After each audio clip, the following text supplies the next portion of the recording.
Olá, amigos e amigas da TV Câmara Itajaí. Há 15 anos, somos Lentes para a Cidadania.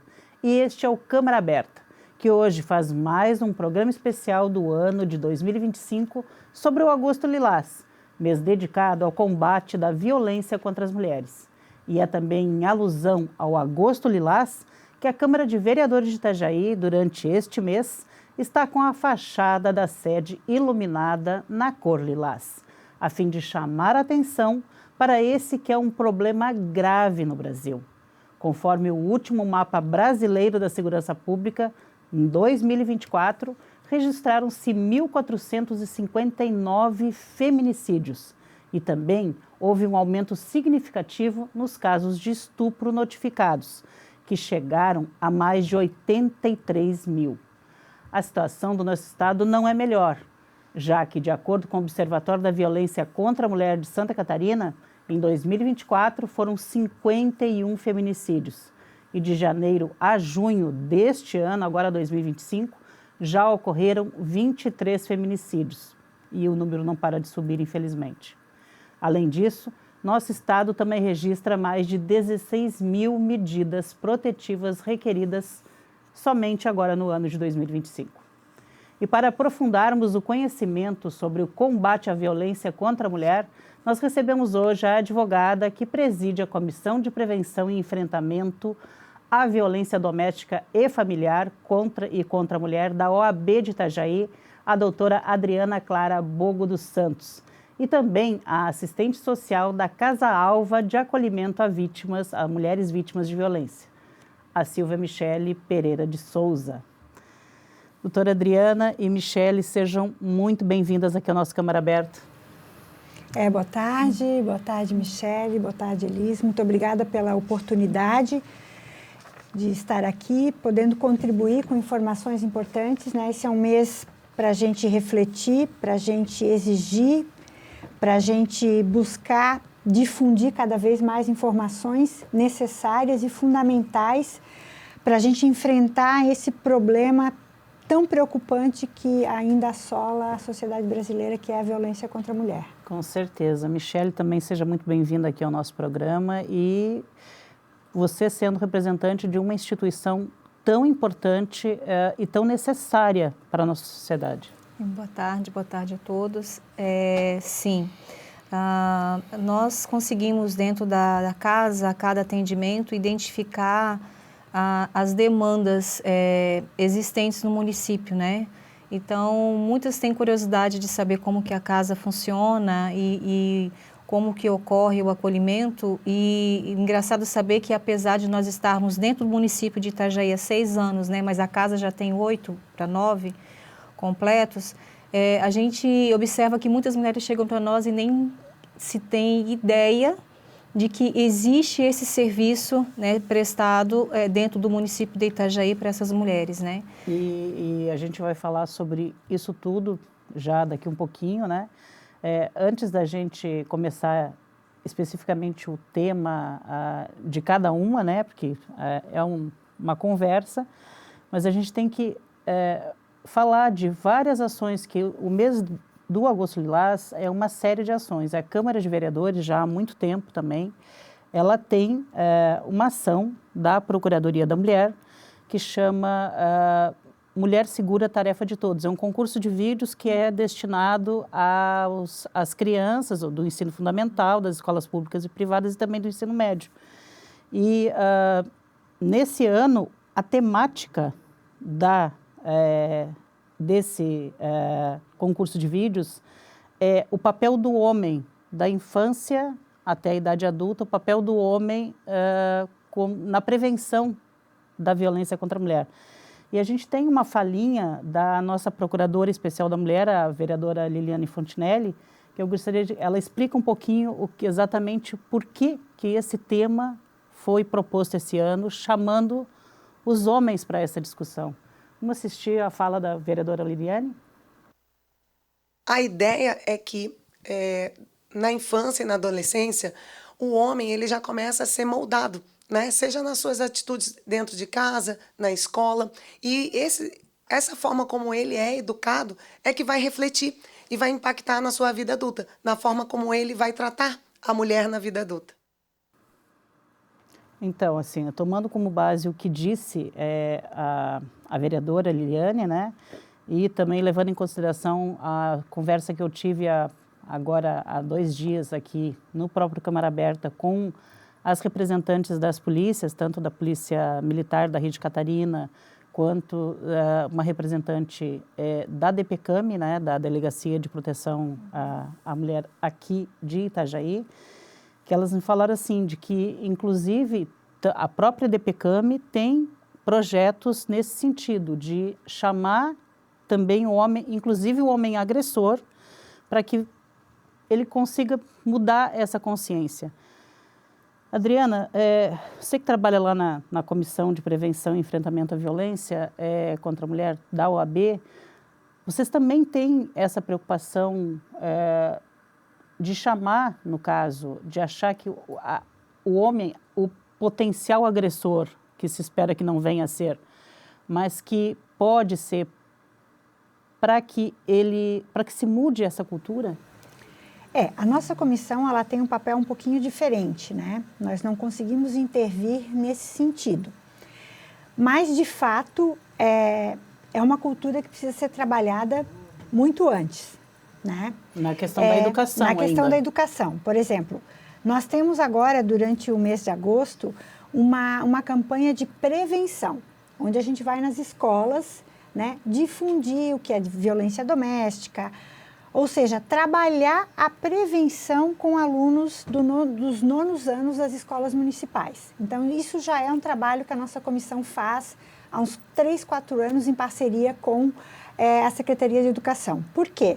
Porque, como a vereadora colocou, nós temos uma cultura machista, uma cultura de um patriarcado, em que essa cultura da violência, e muitos homens foram criados na cultura da violência, e isso é replicado. Isso é um fato constatado em inúmeros estudos.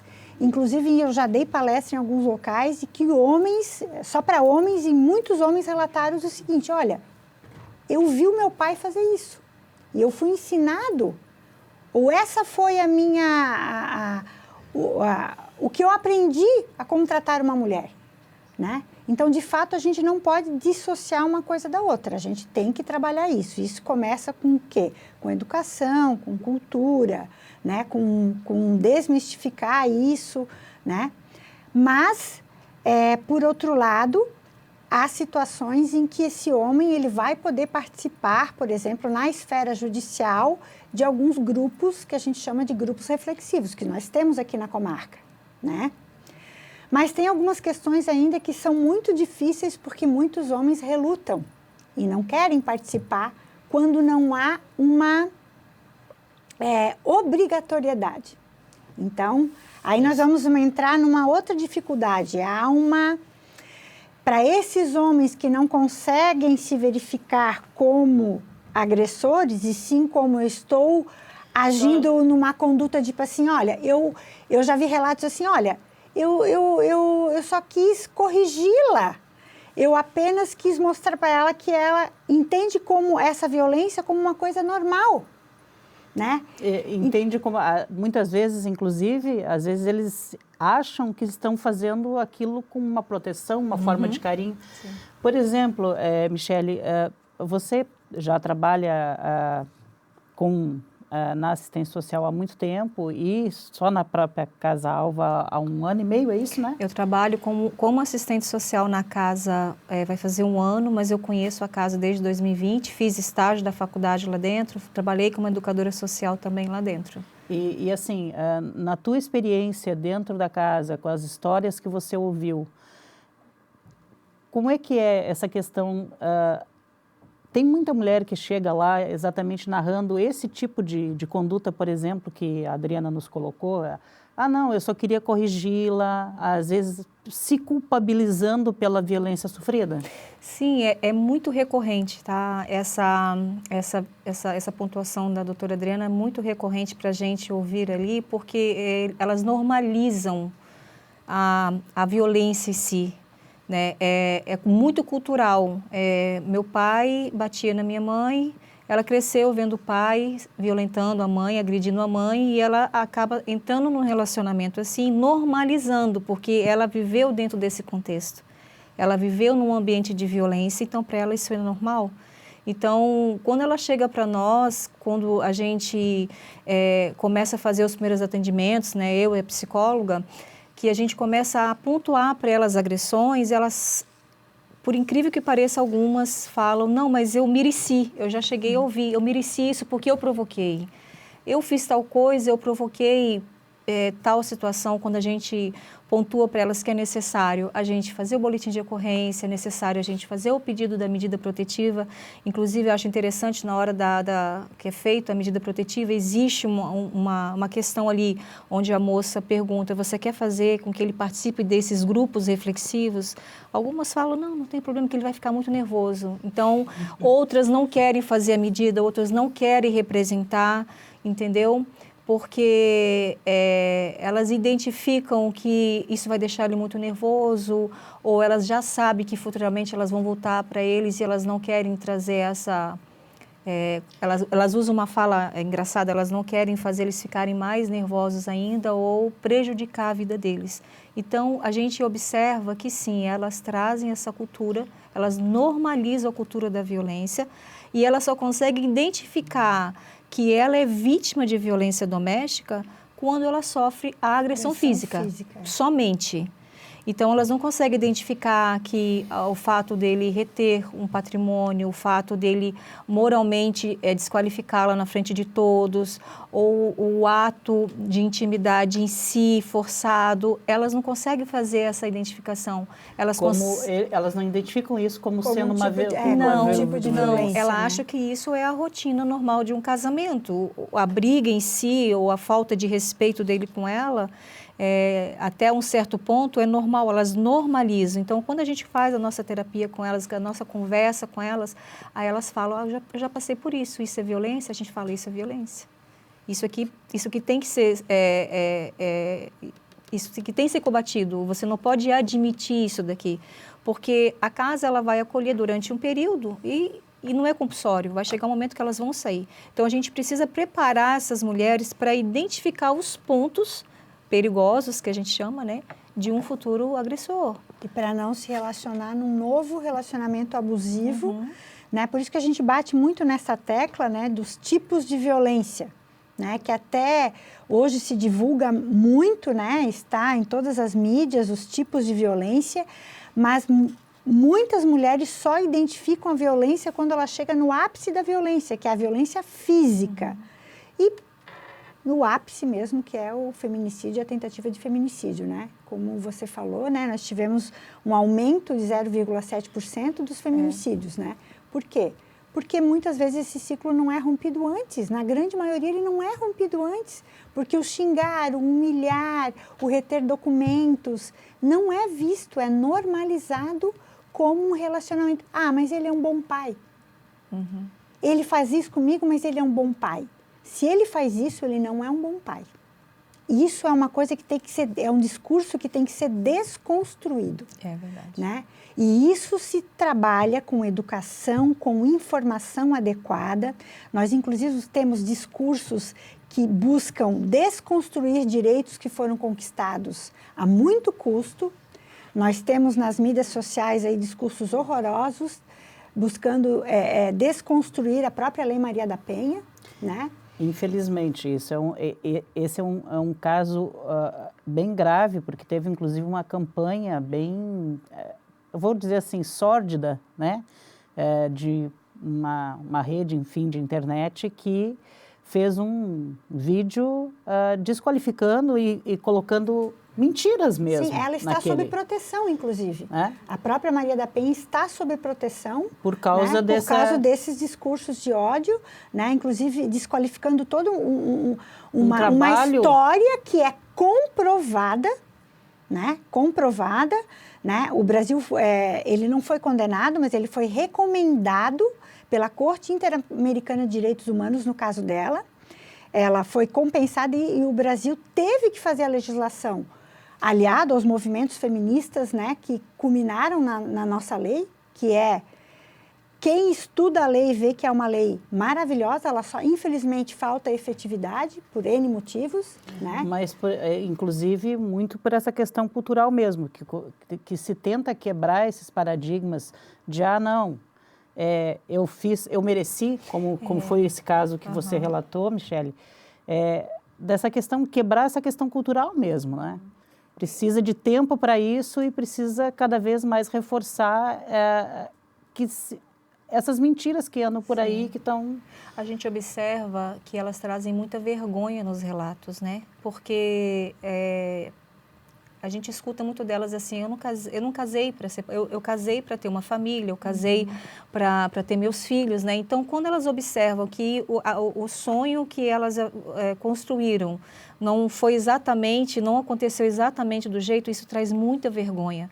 E o que eu acho interessante é que a violência, ela não abrange só a classe social baixa, como é comum dizer. Não, nós temos mulheres instruídas, nós temos mulheres que têm conhecimento, que têm estudo, que também são atingidas pela violência doméstica, porém... E não tem essa questão de classe social. Não, mas existe uma cultura de fala que sim, que somente as mulheres que não têm estudo, somente as mulheres que não têm nenhum tipo de informação que são atingidas por isso. E nós temos mulheres que têm um conhecimento vasto, acolhemos já mulheres formadas que tinham vergonha de relatar o abuso, porque para elas é vergonhoso relatar o abuso.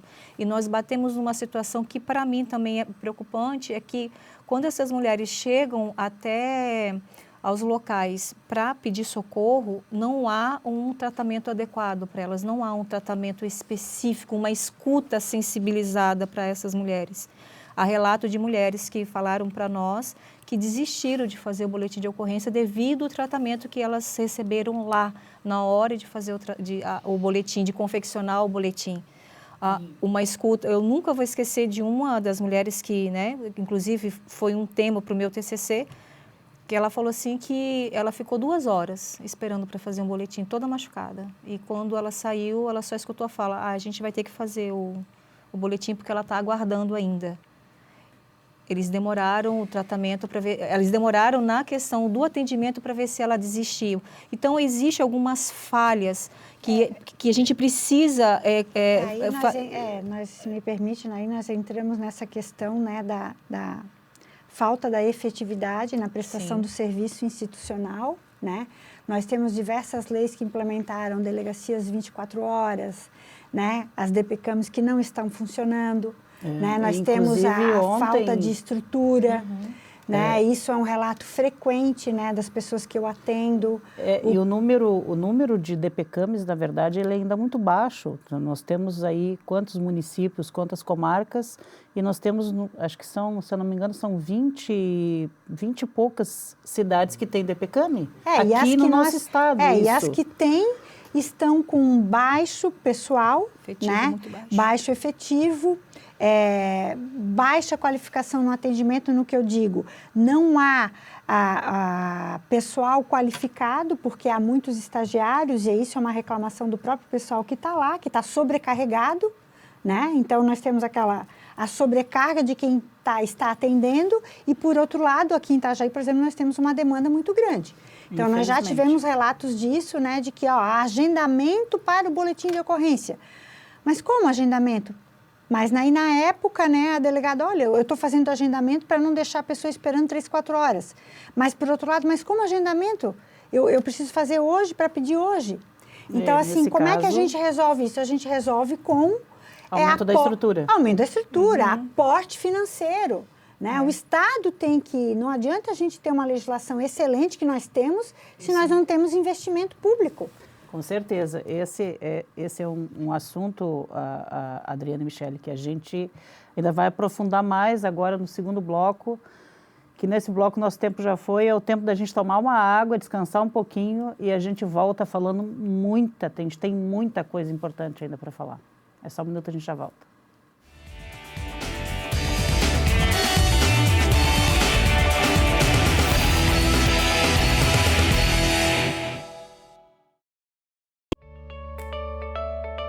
Fique por dentro do que acontece na Câmara de Vereadores de Itajaí.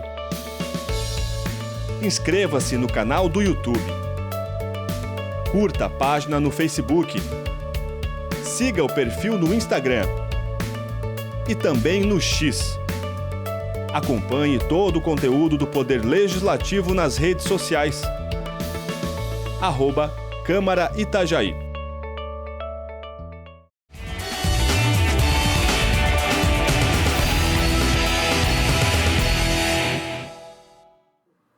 Voltamos aqui no Câmara Aberta Especial Agosto Lilás.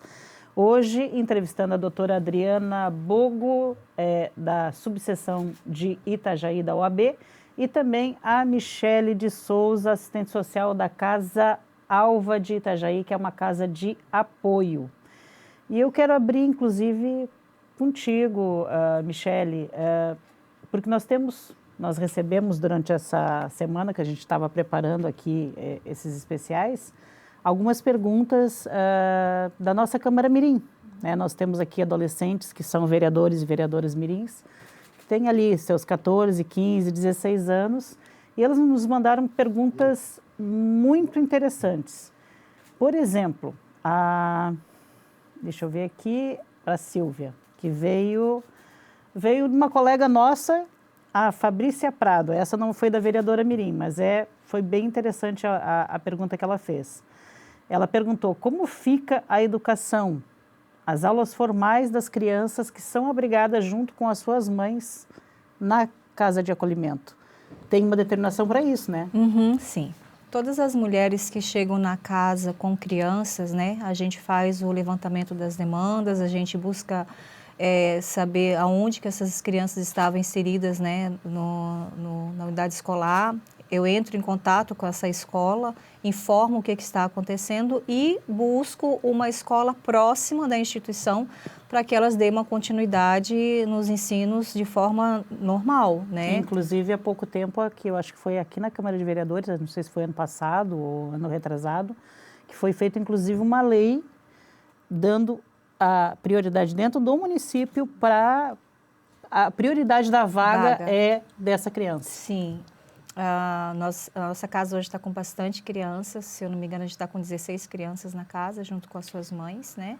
Hoje vocês têm 20 vagas para mulheres. 20 vagas para mulheres. Mas abrigam mais tanta de criança. Sim, a demanda é muito grande. Nós temos bastante pedidos de acolhimento, né? Tanto que Camboriú, Balneário Camboriú também acaba acolhendo, porque Itajaí não comporta a quantidade de pessoas na casa, né? Nossa vaga é somente para 20, né?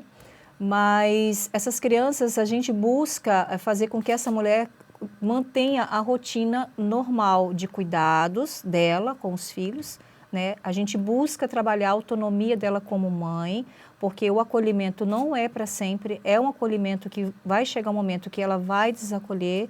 Então, a gente busca trazer para essa mulher que as crianças continuam dentro da unidade escolar normalmente, ela leva essas crianças, ela busca essas crianças, a casa dá o suporte quando há necessidade de estar indo buscar essas crianças, né, para essas mães.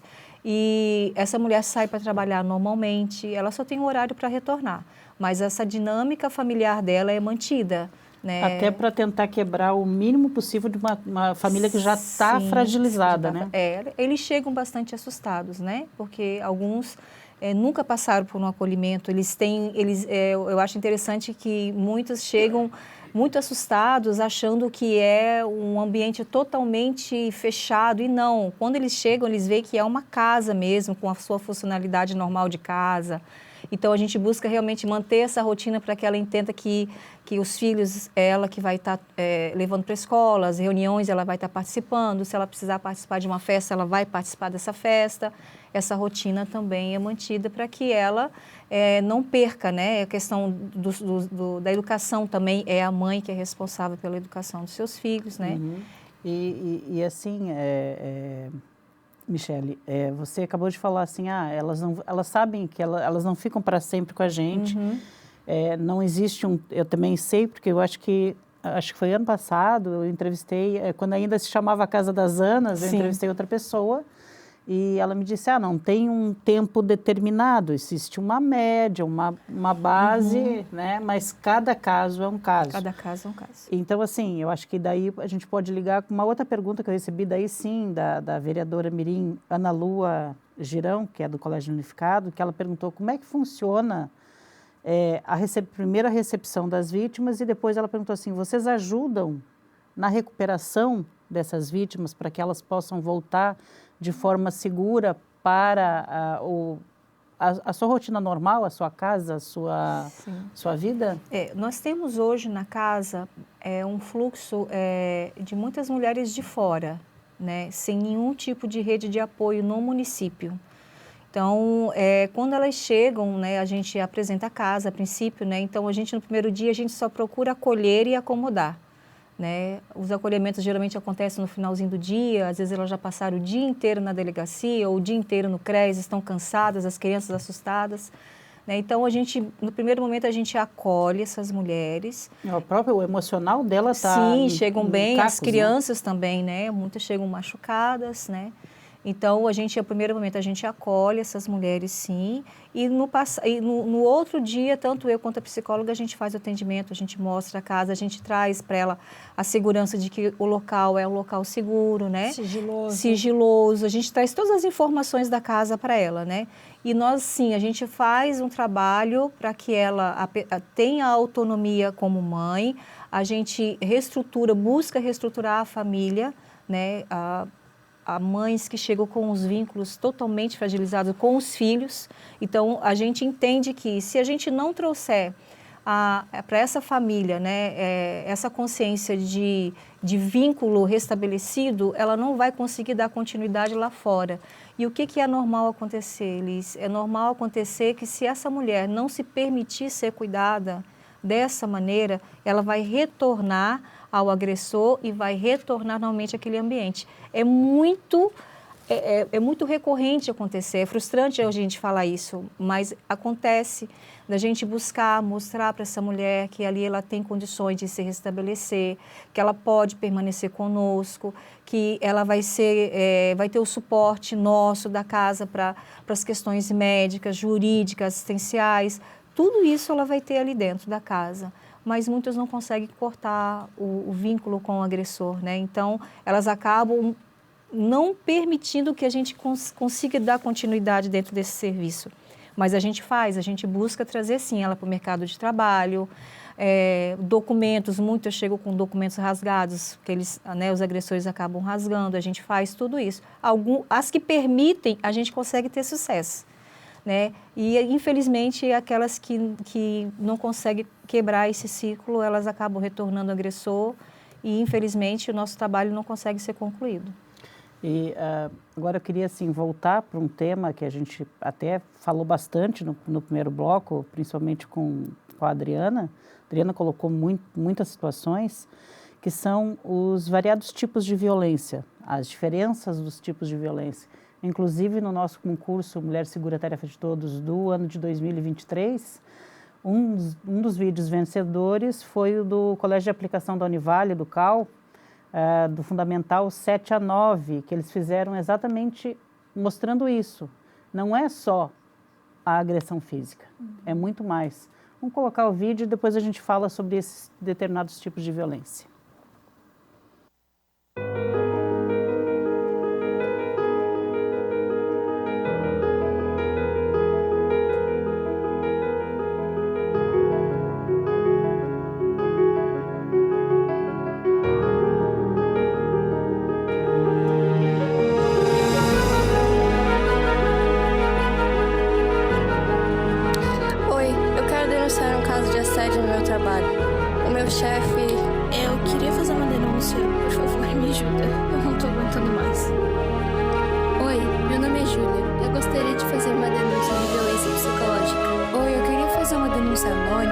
Eu escuto minha vizinha gritar todos os dias. Eu acho que o marido dela...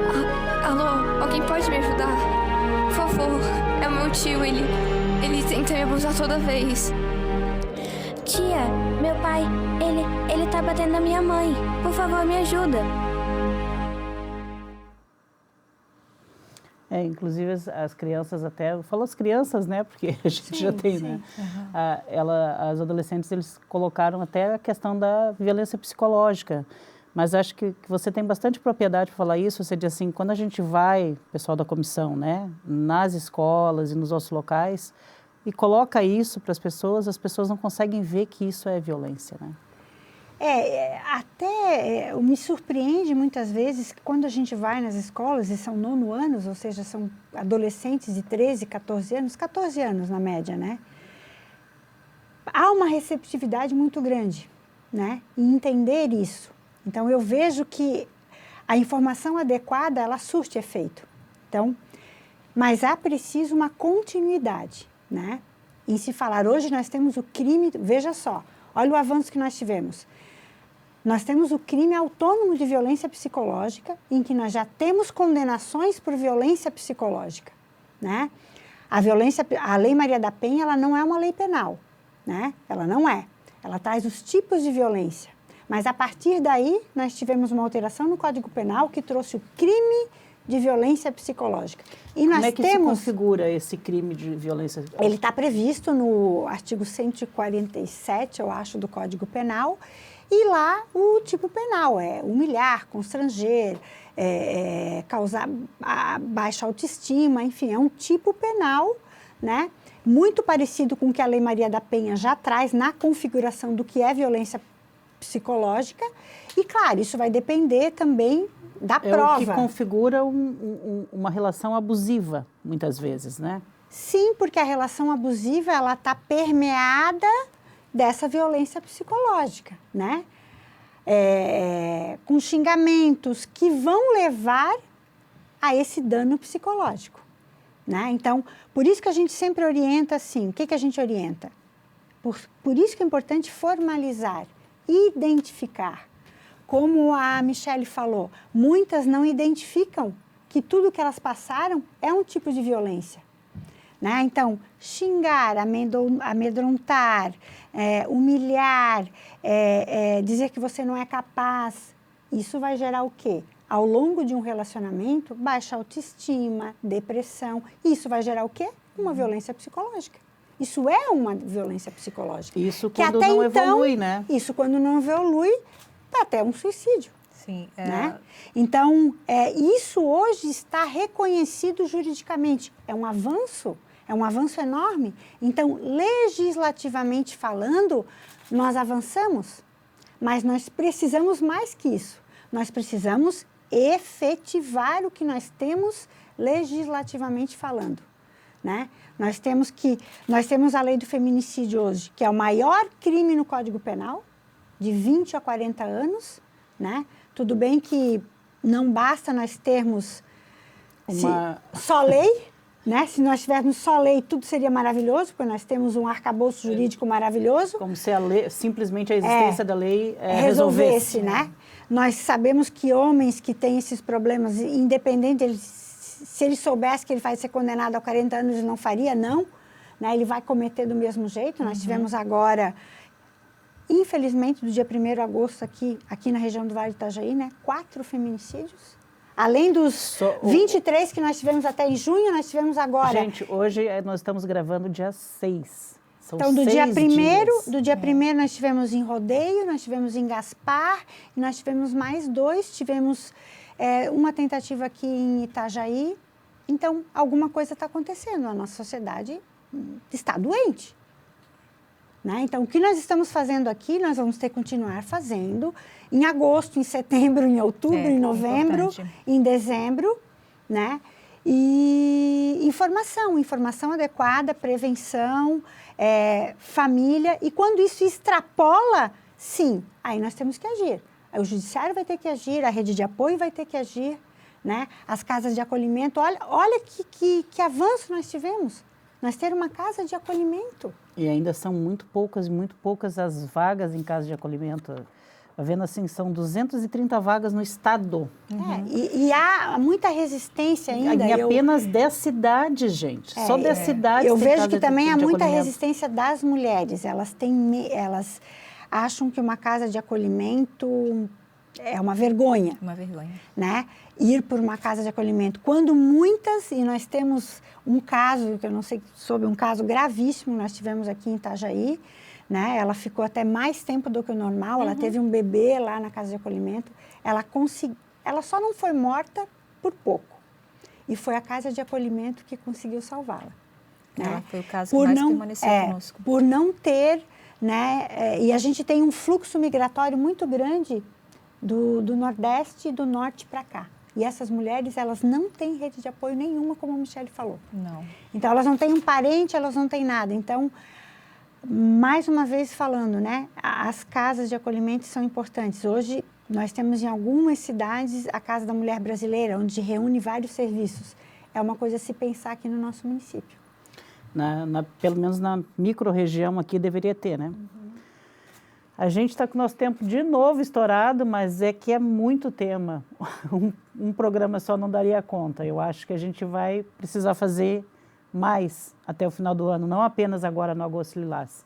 Mas daqui um pouquinho a gente continua a nossa conversa aqui no Câmara Aberta. É só um minuto, a gente já volta.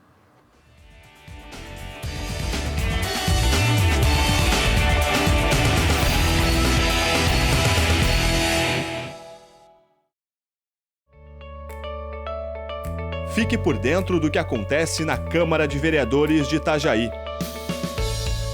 Inscreva-se no canal do YouTube. Curta a página no Facebook. Siga o perfil no Instagram. E também no X. Acompanhe todo o conteúdo do Poder Legislativo nas redes sociais. @Câmara Itajaí.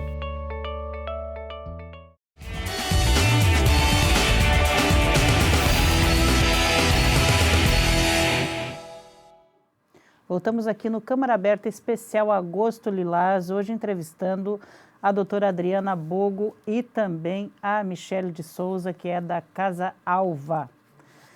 Pessoal, a gente terminou, né, assim, até em alta o segundo bloco, falando desses tipos de violência e de como que as pessoas precisariam ser melhor preparadas para receber essas mulheres vítimas de violência. Agora, enquanto nós fazíamos o intervalo, estava ouvindo a conversa de vocês, né? Que relatando alguns casos em que a pessoa chega, mesmo com todo o conhecimento que se tem das leis, a existência de leis, de boas leis, ainda tem muita relutância na sociedade para bem atender inclusive quem atende essa mulher. É isso? O que está acontecendo, Adriana? Está acontecendo, eu acho, despreparo, acontece ainda a violência institucional, que inclusive hoje está capitulado como crime, né? Acho que há uma discriminação com relação a quem sofre a violência doméstica e há uma imputação a essa vítima como se ela fosse culpada, né? Inclusive, há discursos nesse sentido, né? Se ela está sofrendo isso, foi porque ela pediu, né? Se ela está sofrendo um novo relacionamento abusivo, é porque ela pediu. Sim, ela precisa de tratamento e muitas mulheres precisam, né? Então, vejam como a violência doméstica ela é um fator complexo, é um fator multifatorial, não é uma coisa simples de resolver, mas, assim, é preciso um envolvimento de toda a sociedade, de todos os atores, senão nós não vamos conseguir resolver. Não é só judiciário, não é só rede de atendimento, não é só mulheres, precisa do envolvimento dos homens, da família, do judiciário, da sociedade civil, da rede de atendimento. Enquanto a gente não entender que nós temos que unir forças, os índices não vão baixar. Você citou, né, a questão dos estupros. Veja, nós tivemos um dado agora muito ruim sobre Santa Catarina, né? As cidades aqui, 2 cidades que tiveram o maior número, né, de estupro de vulneráveis e tal no Brasil, né? Então, um estado com um grande número, uma renda per capita alta, um IDH alto, e o que está acontecendo, né, com relação a isso? Então, vale a gente refletir sobre isso. O que está acontecendo com essas altas taxas de feminicídios, né? Altos índices de estupro de vulnerável. E outra coisa, a morte de uma mulher pela questão de gênero, que o feminicídio é isso, ela é morta por ela ser mulher, é bom que se diga isso, né? Ela tem reflexos na sociedade impactantes, que são os órfãos do feminicídio. Essa mulher, ela vai deixar filhos, ela, na grande maioria, ela tem um impacto econômico, essa família, porque esse homem que cometeu o feminicídio, ele vai ser preso, certo? Ele vai ser preso. Essa família não tem mais quem a mantenha economicamente, né? Esses filhos vão ser criados por quem? Né? Muitas vezes não tem mais avós, exato, não tem mais... O impacto, além do impacto econômico, o impacto psicológico. Né? Inclusive, há propostas no legislativo de se criar, né, recursos, valores para esses órfãos, que agora se fala, os órfãos do feminicídio. Olha o impacto econômico que isso vai ter numa sociedade a longo prazo. Se esquece de falar isso. Né? A própria violência doméstica em si, casas de acolhimento, tudo isso é impacto econômico. Então, se a gente reduz, vamos falar em valores econômicos, que é o que se reflete. Então, se a gente reduz violência doméstica, a gente vai reduzir impacto econômico. Porque se a mulher está bem, a mulher trabalha melhor, a mulher vive bem, a mulher não precisa de auxílio, não é verdade? Então, melhorando isso, a mulher, hoje nós temos um grande número de mães solos, né? Que dirigem seus lares, que trabalham, que produzem economicamente. Hoje a mulher é uma das grandes molas propulsoras da economia. Inclusive, eu acho que foi essa semana, foi divulgado agora um índice federal, né, acho que do IBGE, que é a primeira vez que se detectou, embora a gente já soubesse que isso já existia, mas que se detectou que as mulheres são a maior parte hoje, a cabeça da família não é mais o homem, na sua maioria, acho que, se eu não me engano, 52% dos lares brasileiros são chefiados por mulheres. E aí, se você tira, esse homem mata essa mulher e ele, ao mesmo tempo, vai preso, que é o que deve acontecer, como é que fica essa família, né? Ela fica totalmente, economicamente, também desassistida, além do trauma psicológico. Além do trauma, né? Então, é preocupante. Então, é por isso que é importante que a gente trabalhe na efetividade das leis que nós já temos. Eu não vejo até necessidade de outras, né? Mas sim de efetivar o que a gente tem, de melhorar os serviços, de as punições realmente serem aplicadas e de responsabilizar da forma como tem que ser responsabilizado. E de aumentar o orçamento para isso também, porque é necessário esse investimento público, né? Sim, por exemplo, nas casas de apoio, porque é muito pouco para uma demanda, infelizmente, uma demanda muito grande. É verdade. E a gente sente bastante o impacto, né? Como a gente lidar diretamente com elas, né? Elas relatam isso para nós, né? Antes delas entrarem na casa, quem mantinha a casa, a grande maioria eram elas que mantinham. Elas dividiam, no caso, o aluguel com o marido, né? Mas a questão dos filhos, manter os filhos, vestimento, educação, sempre eram elas, né? E a gente observa que nas falas que elas trazem para nós, elas têm uma, né, que me marcou bastante, que ela falou assim, todo o meu salário eu era obrigada a dar para ele. Todo o meu salário, porque senão eu sofria agressão, né? Então, e elas chegam lá querendo, eu quero trabalhar. Então, você já observa que já é uma prática recorrente delas, de realmente elas serem mantenedoras do lar, delas manterem os filhos, né? Mas junto com uma figura masculina, né? Tem uma fala que elas sempre usam, que é triste da gente ouvir, a gente procura desconstruir essa ideia que elas têm, né? De ruim com ele, pior sem ele, né? Elas sempre falam isso, ruim com ele, pior sem ele, porque elas identificam neles também a segurança financeira, né? Então, a gente precisa realmente trabalhar nessa base com elas, né? Na questão do emprego, fortalecer ela na questão do emprego, porque senão ela é uma futuramente irá acontecer a mesma coisa, ela irá sair dali, irá buscar um apoio financeiro num outro companheiro, ela não vai conseguir sinalizar os sinais de perigo, né, daquele relacionamento e aquele ciclo não vai se finalizar. Não vou nem entrar num caso, porque o nosso tempo já estourou, mas assim, só pontuando, se tu falaste, né, às vezes, assim, se as mulheres ganhassem realmente o mesmo que os homens, talvez isso não fosse um pouco minimizado, porque muitas vezes ela trabalha, recebe um salário bem menor do que o do homem, também mais ou menos na mesma condição. Elas têm uma jornada dupla. E aí ela acaba se colocando nessa situação de... É uma fala muito triste e de aceitar, né? A gente ouve bastante, tá? Elas falam, eu me submeto porque eu preciso pôr um prato de comida para o meu filho. Eu me submeto porque eu preciso de um teto para o meu filho. Então, essa fala é uma fala muito triste, dói bastante quando eu ouço, né?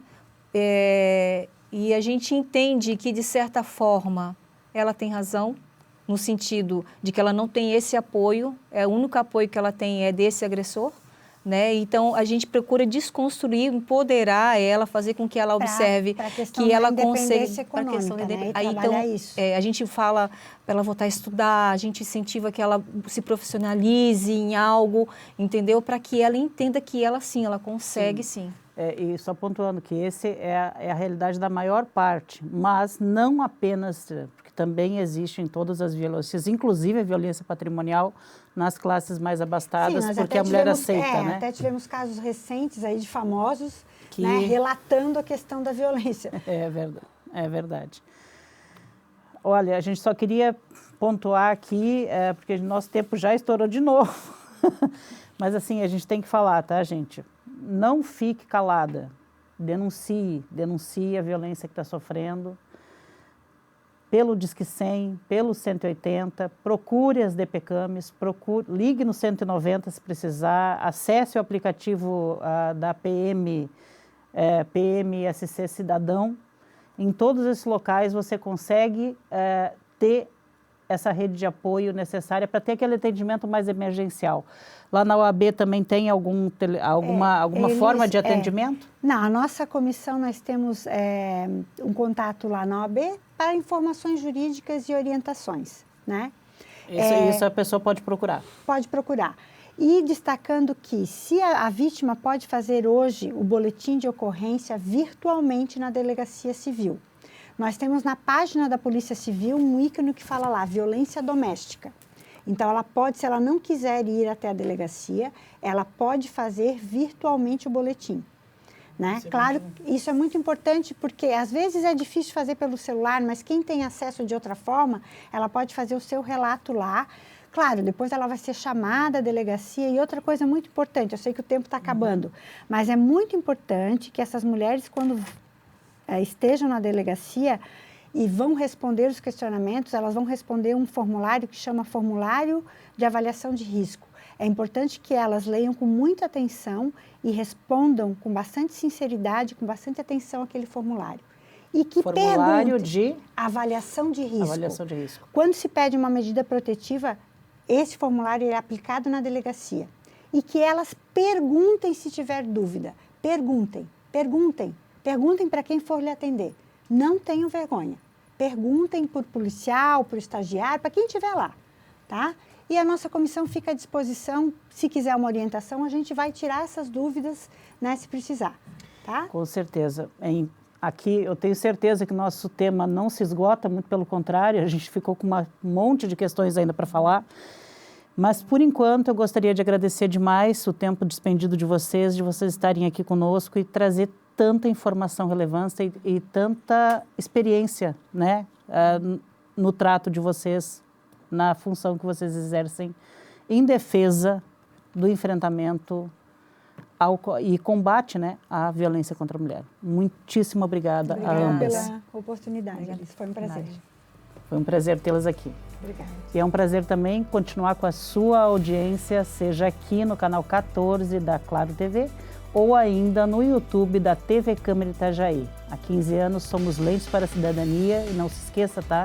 Como boa lente para a cidadania, faça vídeos como esse aqui, circular. Por quê? Porque tem a informação correta e necessária para a nossa população. Até o próximo Câmara Aberta.